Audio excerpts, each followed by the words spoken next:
Takalofa atu. Welcome to the Pacific Way. We have an exciting lineup of stories for you today, sharing stories that matter to the Pacific people. Learning from past experiences and preparing for future disasters is what makes Pacific people resilient. And this has been the case for the proud citizens of Niue. Following the devastation caused by Cyclone Heta in 2004, a newly constructed National Emergency Operations Center now serves as a focal point to meet the needs of the communities.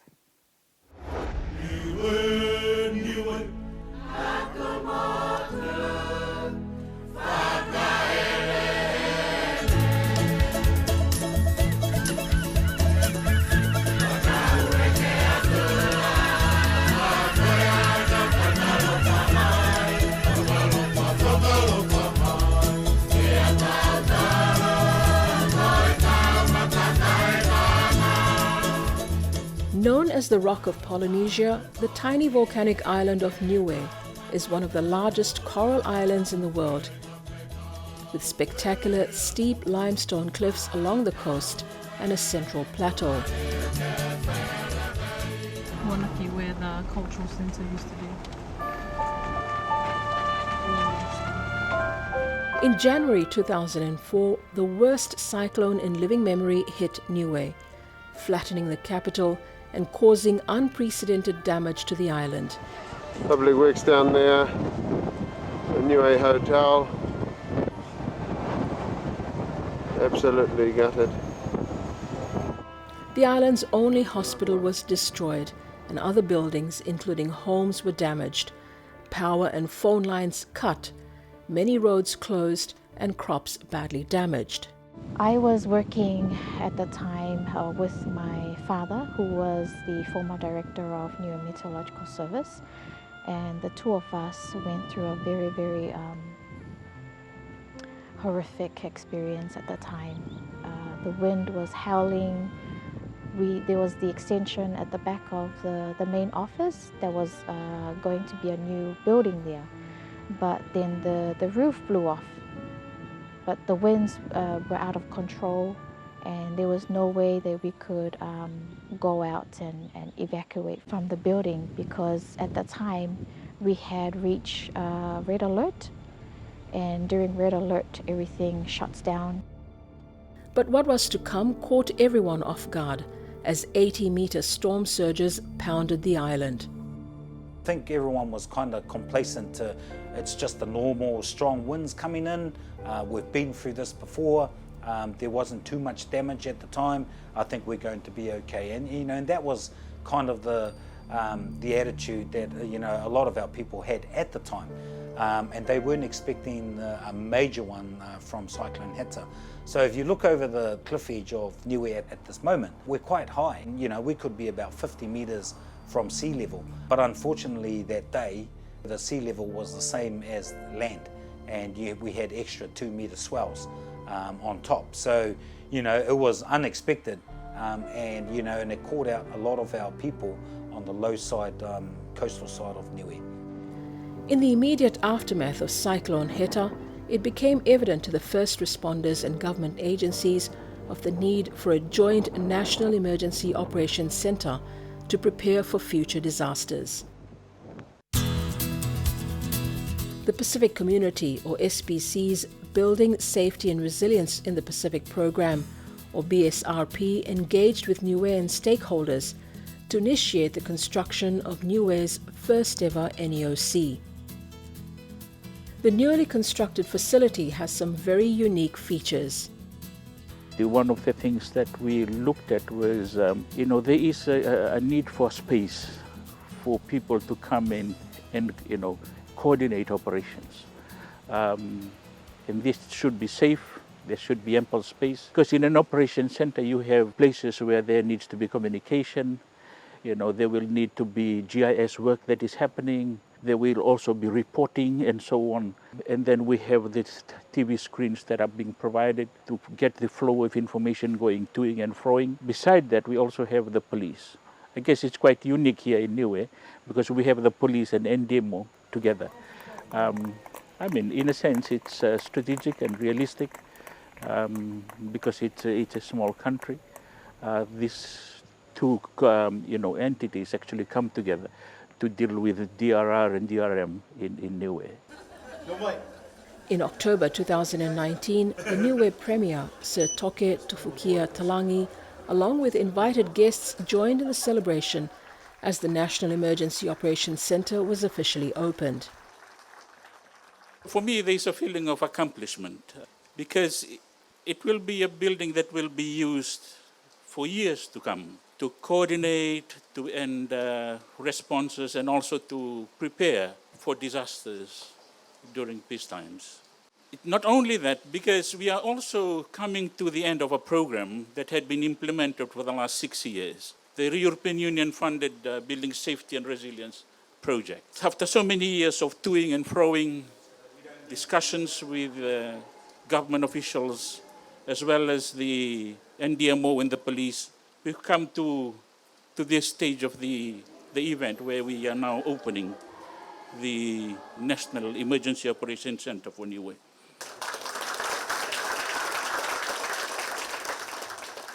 BSRP and the Niue NDMO also launched a disaster risk reduction and disaster management booklet and are conducting awareness trainings on the islands. We needed to do more awareness training, quite new for our people, but we had to get our staff out to go and do this awareness programs.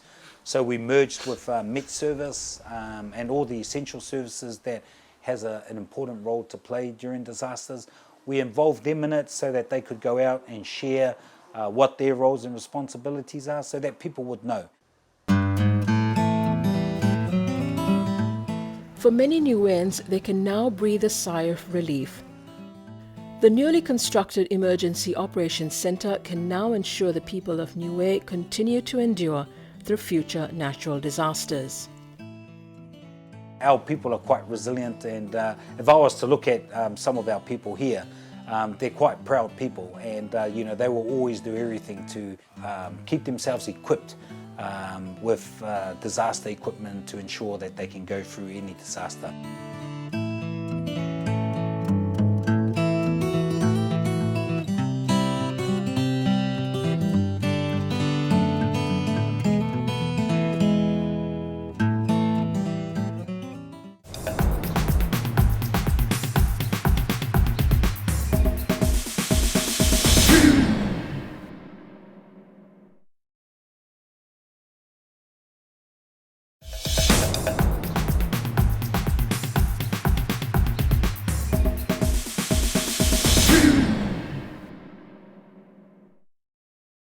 Welcome back. You're watching The Pacific Way.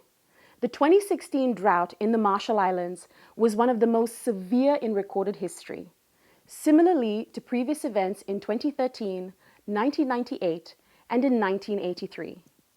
It caused serious water shortages, agricultural losses, and health impacts for an estimated 54,000 residents.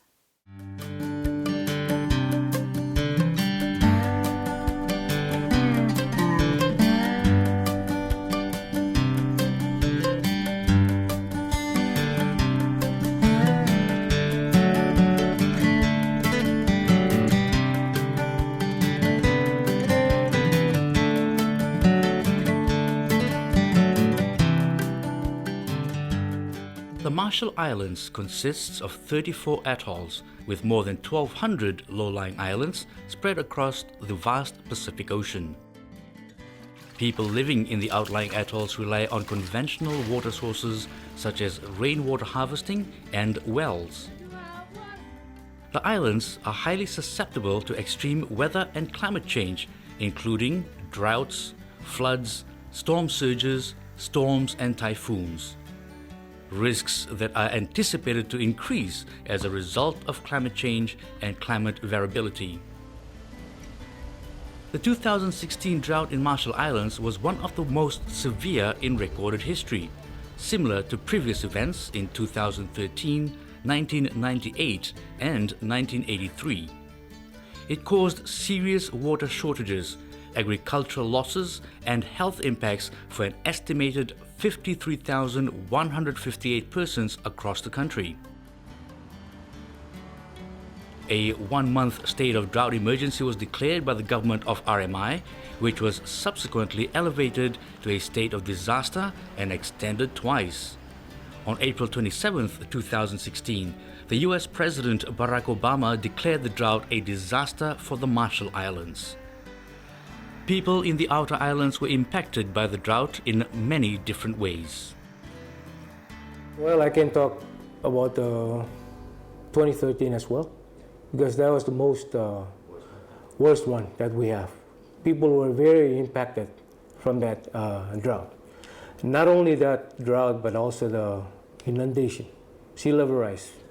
It impacted the livelihood of the people in the island, especially the women. Lesson learned was not that we were not really impacted, not only from the food side of it, but also as well as the water. Because if there's no water, there's no food. Availability of water, we depend on the water lens and rain. We got the lagoon and the salt all over. So if there's a drought, there's a huge impact in that area. The sparse and scattered nature of islands and atolls in the Marshall Islands makes communication and transportation between the islands very difficult. Well, the most difficult one is the transportation. Transportation here in the outer Marshall Islands, every 3 months, we send out ships to the outer islands to transport food to the people, and also bring in copra. The impact was clearly evident on those living on the outer islands.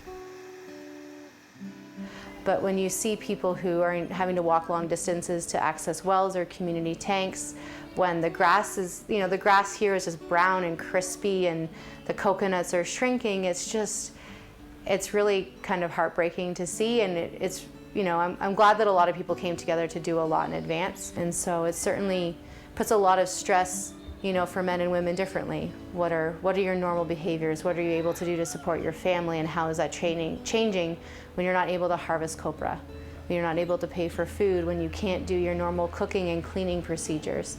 And so that's, we really did see hardships for people in the outer islands, and we're hoping that the assistance that collectively we were able to give was able to relieve some of that during that really intense dry period, which did last almost 6 months. This had widespread impact on the livelihood of everyone dependent on agriculture. What I've seen with my eyes is that it really impacted the agricultural side of things, also the water, hygienic. And I saw that it affected the copra collection production, because that's one of the means of making money in the outer islands. It's by processing the copra and making sure that they collect as much as they can. But the drought itself really affected the live crops and the coconut trees. That way it affected the farmers. Having experienced 2 severe droughts in the past 5 years, Marshall Islanders have many experiences to share on how to build resilience in readiness for future droughts. These include empowering communities. I think from the last drought and also connecting it to the 2013 drought, and then also looking at this 2017 short-term drought, is really the biggest lesson I've seen that's being learned is the need for continued monitoring and watching the weather forecasting, but also empowering communities and providing them tools and training on how they can be agents of change to be prepared for times of drought.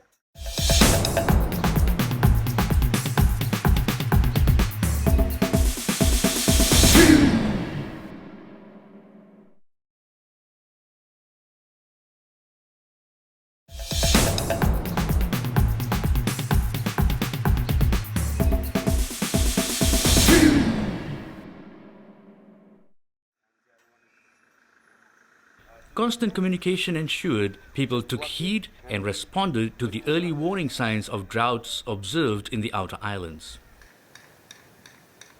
This is where I says that the line of communication is really important, because we started to notice the drought impact because the outer island people, they started to call here in the center, the Majuro, saying that they are experiencing, there hasn't been no rain over the last 2 to 3 weeks. And also their coconut production, it's not producing as much as they expected. Even our women in general, when they were doing handicrafts and all that, they started to see and they started to feel that the materials they are using for the handicrafts are starting to getting depleted or getting much lesser. In the Marshall Islands, each atoll has an elected mayor who is responsible for the welfare of their communities. Their constant updates ensure swift and coordinated approach to bring relief. Connection. I think that's the most important thing, is the connection between the national government and the local government and the grassroots. And that's where the mayor comes in and kind of go back and forth as a liaison officer, going back and forth between the three sectors. And of course, the programs and the NGOs that provide technical trainings and that kind of stuff. And the mayor's network will remain critical to ensuring rapid response in any future national crisis in the Marshall Islands. They are the most active part, that the contour that actually connected to the national and the local, well, three, and of course the grassroots. So they are very important, and that's again, that's where I think the government should also take the initiative to provide capacity building to these mayors, so they can be able to come up with ideas and formats of future plans to strategize their future.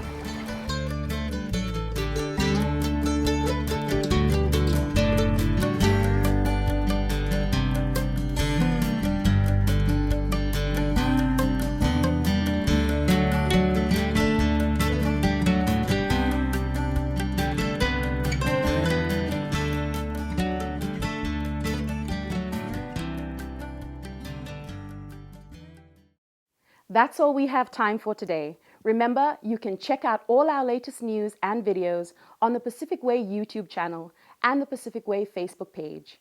We leave you with this performance from the Makira province in the Solomon Islands. Until next week, au revoir, mo demanda. The group put on a lot of varieties tonight. They amalgamated it and make it into one because of the time factor. The first one that you've seen tonight is a war dance. It's a club dance. It's in fact a demonstration of power and strength, just to cause fear to the enemies.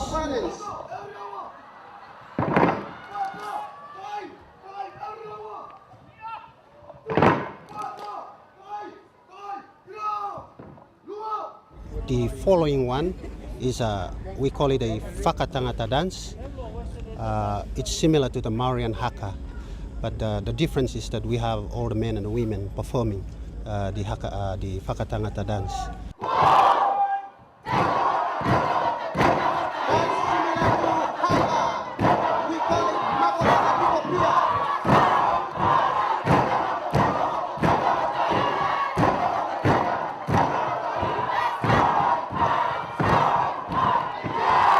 Thank you. The costume, the other one is tapa. You know, tapa is made out of a tree. It's the bark of a tree, and then the women sort of spread it out by hammering it.